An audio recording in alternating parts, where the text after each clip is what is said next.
We got a big fight this weekend, though.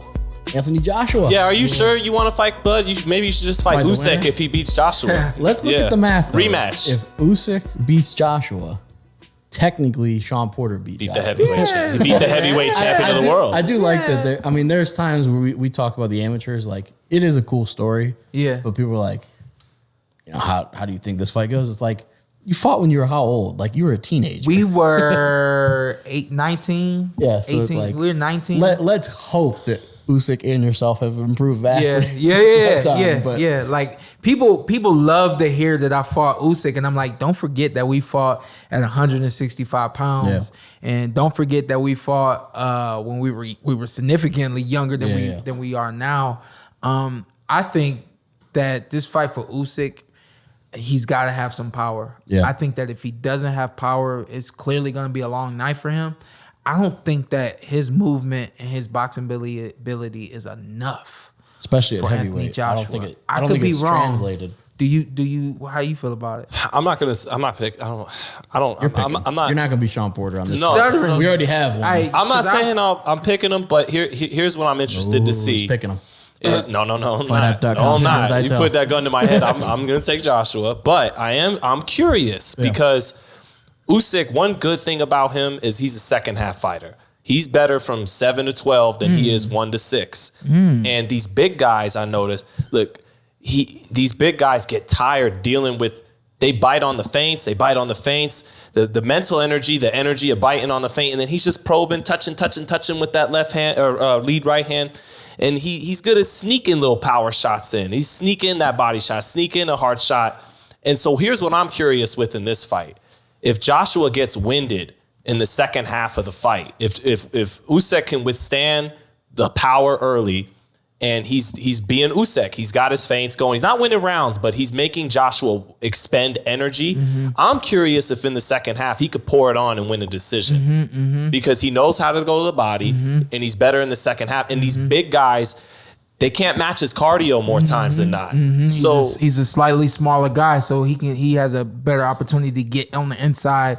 And like you said, with his work rate and that energy that he's bringing up to the heavyweight division, it's going to be hard for a lot of those fighters to contend with it.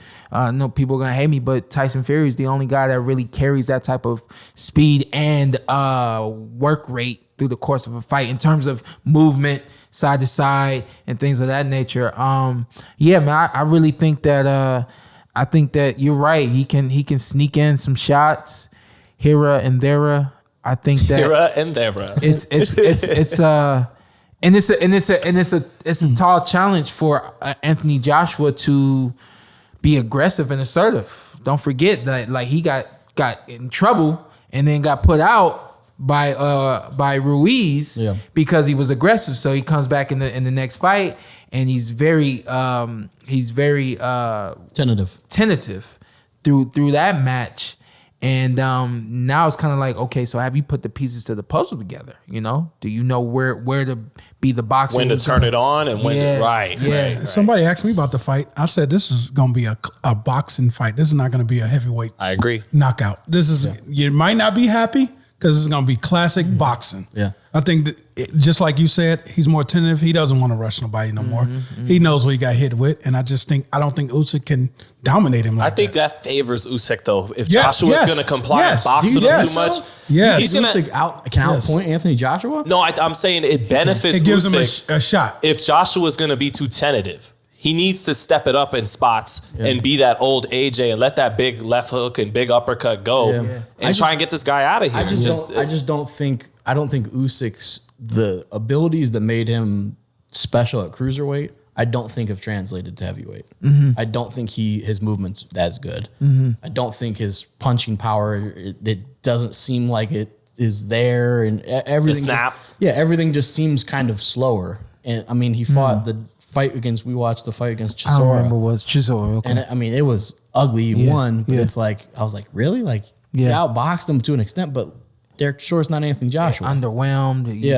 We saw some holes in the game. Yeah, we saw definitely clearly a lack of power. I think AJ, even a tentative AJ, I think jab. There was a stat. I apologize. I can't think of who came up or tweeted it. It was something with CompuBox. But there are two fighters right now that land over 30% of their jabs. You know who those are?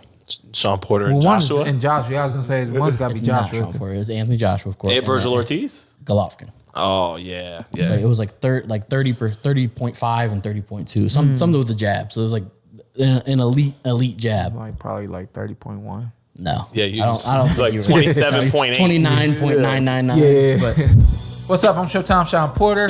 I'm Ant. Follow me on IG, Ant with 2 T's. Let's do All it. right, Let's here, do it again. Let's All do right, it. just introduce yourself, Okay. and then tell them, and then you tell them what to do. I'm Showtime Shawn Porter. I'm Anthony Brenagh. Carson A. Merk. Like, subscribe, comment.